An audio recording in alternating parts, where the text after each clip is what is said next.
morning and a very warm welcome. You are watching Janata Television and this is the English Bulletin with me, Yutsa Bhattrai. The top stories first. All-party meeting seeks amicable solution to border dispute with India. Former Prime Minister suggests government to resolve the issue diplomatically.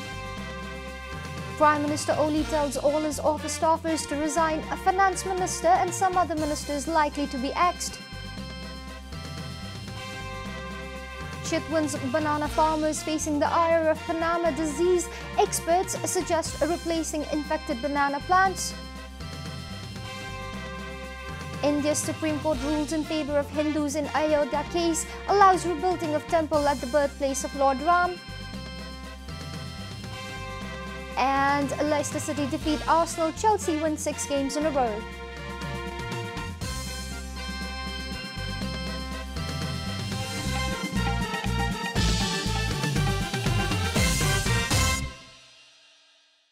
And now the news in detail. Prime Minister KP Sharma Oli has started reforms in bureaucracy from his office after finding the working style of civil servants ineffective. A reliable source told JanataTelevision that the Prime Minister has instructed all the staffers of his secretariat to resign within a month. Those who have been asked to resign not only include civil servants but also party cadres working at his office, the source said. The highly placed source quoting Oli said that the Prime Minister will call the staffers if their services are required. Prime Minister Oli is considering to replace Chief Advisor Vishnu Rimal. Mahendra Pandey is likely to get the job, but the Prime Minister is also looking for other eligible candidates. The source claimed that the Prime Minister's press advisors Kundan Aryal and Ram Sharan Bajgai have already tendered their resignation. According to the source, only Rajesh Bajracharya and Chetan Adhikari are likely to get continuity at the office, while all other staffers will be replaced by new ones. It is said that the Prime Minister will also sack Finance Minister and some other ministers after changing his office staff. The source added that Surendra Pandey will take charge of the Finance Ministry. This is Janata Bulletin. We'll be right back after a short break.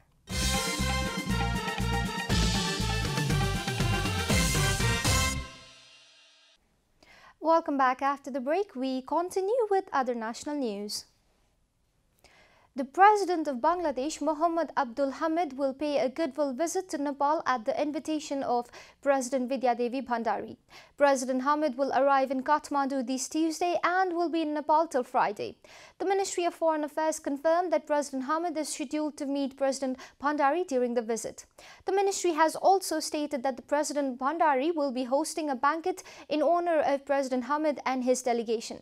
President Hamid is also scheduled to meet Vice President Nanda Bahadur Pun, Prime Minister KP Sharma Oli, Chairman of National Assembly Ganesh Prasad Timalsina and Minister for Foreign Affairs Pradeep Kumar Gyawali.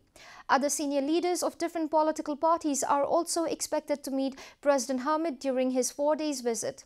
The Bangladeshi President will visit historically and culturally important sites in Kathmandu as well as Pokhara during his Nepal visit. Occupy Tudikil, a campaign to save Tudikil from encroachment, has been launched by the general public to save the iconic public ground from rampant encroachment in the recent years. The organizers formed a human chain around Tudikil to protest against the encroachment of the open fields like Tudikil and other areas in the Kathmandu Valley. In support of the campaign, former Prime Minister Dr. Baburam Bhattrai, former Ministers Hishila Yami, Bhimsen Das Pradhan, Gagan Thapa, Deputy Mayor of Kathmandu Metropolis Hariprabha Khargi, Foreign Policy Expert Hiranyalal Shrestha, Professor Kedar Bhakta Mathema were present in the program at Khula Manch yesterday. The participants of the protest were seen holding placards with strong messages for the government. The campaigners have said a similar protest will be organized under the Occupy Tudikal campaign for the upcoming 3 months. At some time in the past, Tudikal was arguably the largest parade ground in Asia.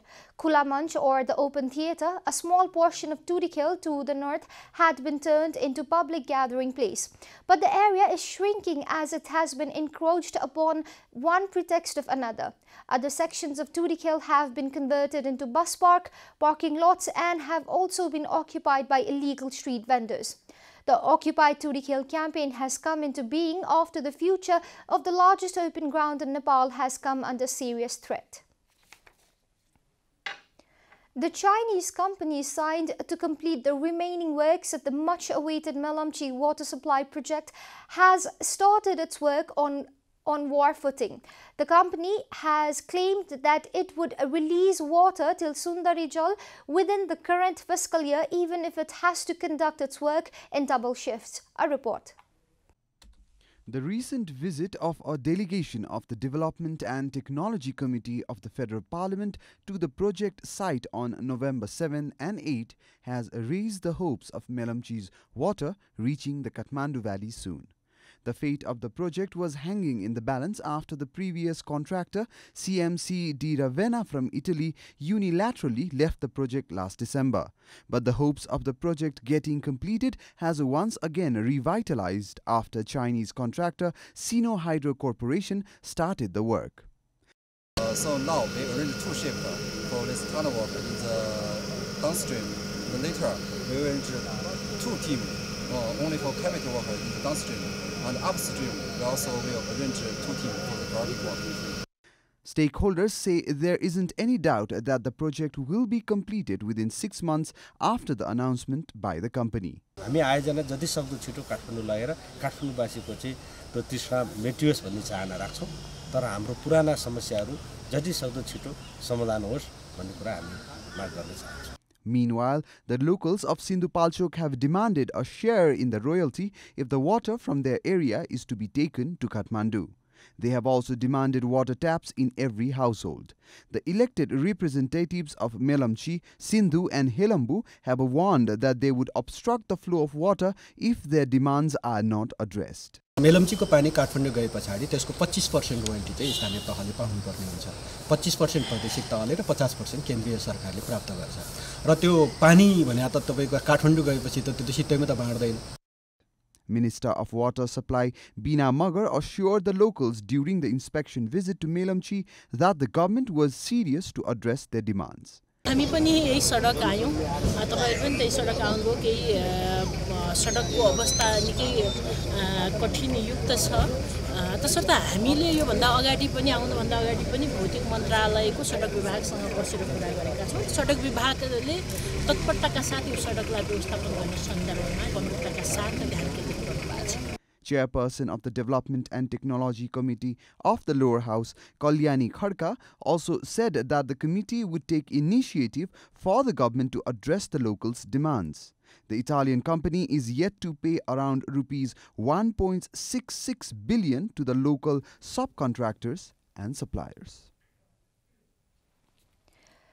Former Prime Minister and foreign ministers have suggested the government to adopt a diplomatic approach for resolving all issues related to border dispute with India on the basis of existing fact and evidence. Participants of the all-party meeting organized by Prime Minister KP Sharma Oli at his official residence in Balwatar yesterday opined that solving the Nepal-India border disputes amicably requires a diplomatic approach. Former Prime Minister Baburam Bhattarai suggested Prime Minister Oli to hold diplomatic talks with Indian Prime Minister Narendra Modi for resolving the crisis. Former Prime Minister Baburam Bhattarai suggested Prime Minister Oli to hold diplomatic talks with Indian Prime Minister Narendra Modi for resolving the crisis. The participants of the meeting included former Prime Ministers Pushpa Kamal Dahal, Sher Bahadur Deuba, Madhav Kumar Nepal, Lokendra Bahadur Chand, the then Chairman of the Council of Ministers Khil Raj Regmi, Deputy Prime Minister Ishwar Pokhrel, NCP leaders Bamdev Gautam, Subhash Nembang, ministers and foreign policy analysts, border experts and leaders of top political parties, among others. Spokesperson of the ruling Nepal Communist Party, Narayan Kaji Shrestha, has said that the current government considers the issues of sovereignty as its highest concern. Speaking at a press meet organized by Nepal Press Union Taplejung yesterday, leader Shrestha said that the government will retaliate against any element that meddles with Nepal's sovereignty. हस्तक्षेप मुक्त प्रक्रियाबाट नेपालको नीति निर्माण गर्ने दिशामा अगाडि बढिराखेका छौं र अहिले मात्रै तपाईहरुलाई थाहा छ कि नेपालको पश्चिमी सीमा मिचिएको सन्दर्भमा नेपाल सरकारले पहिलादेखि नै आफ्नो अडान राख्दै आएको हो। त्यसलाई छिटो समाधान गर्नका निम्ति परराष्ट्र सचिव स्तरमा वार्ता गर्ने प्रक्रिया पनि टुङ्गो लगाएको हो। Leader Shrestha also reaffirmed that the government has been working to strengthen bilateral ties with the neighbours in order to acquire national prosperity. And now the news from Economic Front.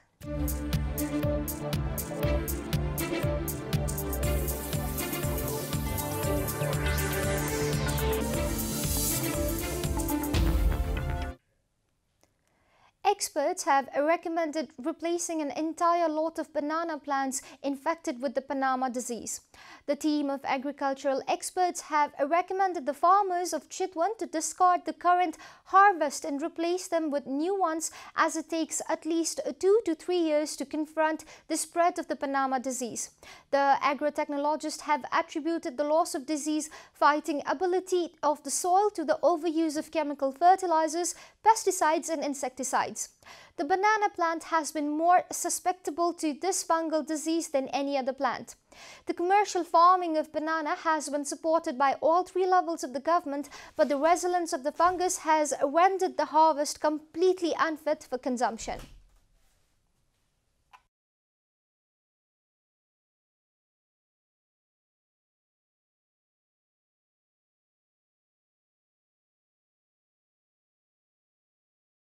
प्रदेशले संघले केही न केही कार्यक्रमहरु चाहिँ सञ्चालन गरेको छ। यी कार्यक्रमहरु सञ्चालन गरिरहँदाखेरि तपाईहरुले खोजेको विषयमा नतिजा पाइएन भन्ने गुनासो पनि छ। केराको यो अहिले देखिएको पानामा रोग अहिलेसम्म उपलब्ध भएका विषादीबाट रोग लागिसकेको थामलाई नियन्त्रण गर्न सकिदैन। The experts from the Crop Protection Laboratory Lalitpur, who were on a field visit to assess the damage on the banana plantation, donated essential agricultural tools to the farmers of Chitwan. Time for a short break here at Janata Bulletin. Stay tuned for international news.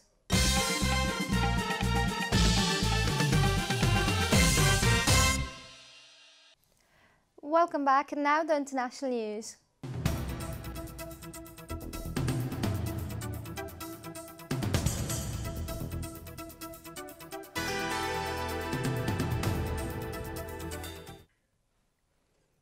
India's top court on Saturday awarded Hindus control of a bitterly disputed holy site that has sparked some of the country's worst sectarian bloodshed, AFP reported. Authorities stepped up security nationwide ahead of the decision, fearing the final ruling on an issue that has been a focal point of Hindu-Muslim tensions for decades could again trigger unrest. The Supreme Court ruled that the site in Ayodhya in northern India, where Hindu mobs destroyed a 460-year-old mosque in 1992, must be managed by a trust to oversee the construction of a Hindu temple. According to AFP, a separate piece of land in Ayodhya would be given over to a Muslim group to build a prominent new mosque. The court ruled in its hotly awaited 1,045-page verdict. Devout Hindus believe that Lord Ram, the warrior god, was born in Ayodhya some 7,000 years ago, but a mosque was constructed on top of his birthplace in the 16th century. In 1992, a Hindu mob estimated to a number of 200,000 reduced the mosque to rubble, unleashing some of the worst religious riots since independence, killing some 2,000 people, mostly Muslims. The hundreds of Indian Sikhs made a historic pilgrimage to Pakistan on Saturday, crossing through a white gate to reach one of their religious holiest site, reported AFP. The pilgrimage took place after a landmark deal between the two countries separated by the 1947 partition of the subcontinent. Cheering Sikhs walked joyfully along the road from Dera Baba Nanak in India towards the new immigration hub that would allow them to pass through a secure land corridor into Pakistan. It is a rare example of cooperation between the nuclear-armed countries divided by decades of enmity, AFP further said. According to the French news agency, buses were waiting on the Pakistani side to carry them along the corridor to the shrine to Sikhism's founder Guru Nanak, which lies in Kartarpur, a small town just 4 kilometers inside Pakistan where he is believed to have died. When Pakistan was carved out of colonial India at the end of British rule in 1947, Kartarpur ended up on the western side of the border, while most of the religious Sikhs remained on the other side. Russia marks the centenary of the birth of Mikhail Kalashnikov, inventor of the legendary AK-47 rifle, today. According to AFP, the 100th anniversary of Kalashnikov's birth is to be marked by a number of events, including museum display and a biopic. The military engineer, who died in 2013 at the age of 94, is seen in Russia as a national hero and a symbol of country's proud military past. His assault rifle has become a weapon of choice for both guerrillas and governments the world over. The exhibition on until November 20 was put together by the Kalashnikov Museum in Izbeksk, an industrial town in the Ural Mountains, where the inventor worked at the Izmast weapon factory until his retirement. Alexander Yarmakov, the museum's deputy director, said he hoped the inventor's story would inspire the next generation of Kalashnikovs. Kalashnikov was showered with every possible major prize in the Soviet Union, and the Kremlin in 2009 gave him the highest honor, Hero of Russia. In 2017, authorities unveiled a monument to Kalashnikov's holding his weapon in central Moscow. In 1945, a prototype was entered into a competition, and the design was eventually recommended for the use in Soviet army. You are watching Janata Bulletin, and now the latest from the world of sports.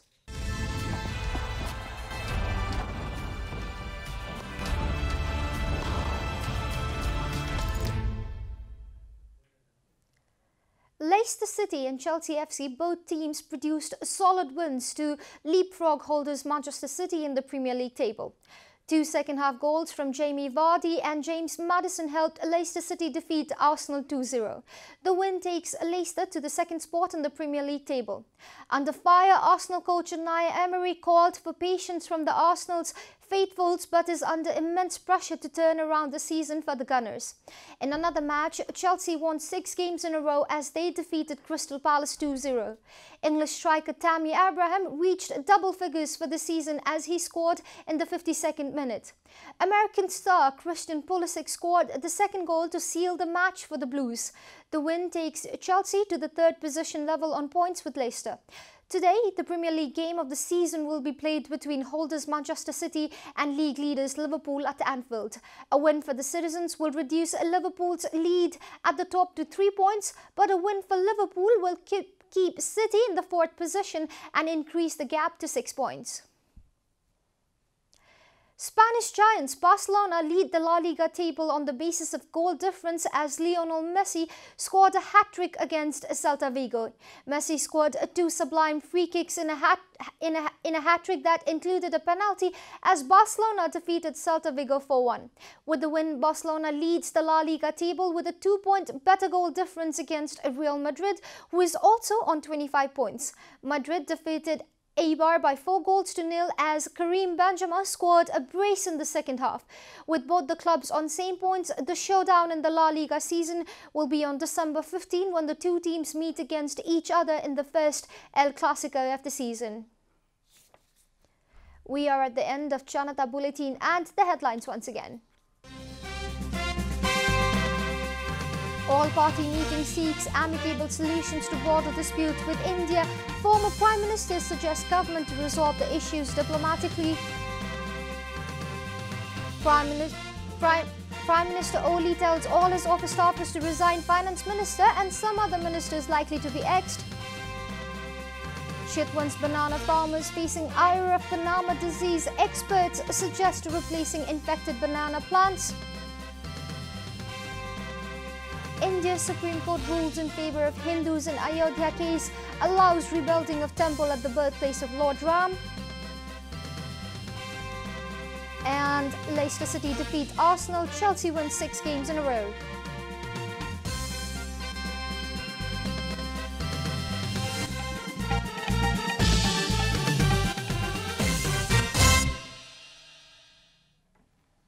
And that's all from the English News Desk for today. You can follow Janata Television and our programs on various social media platforms, including on our website janatasamachar.com. Keep watching Janata Television. Namaste.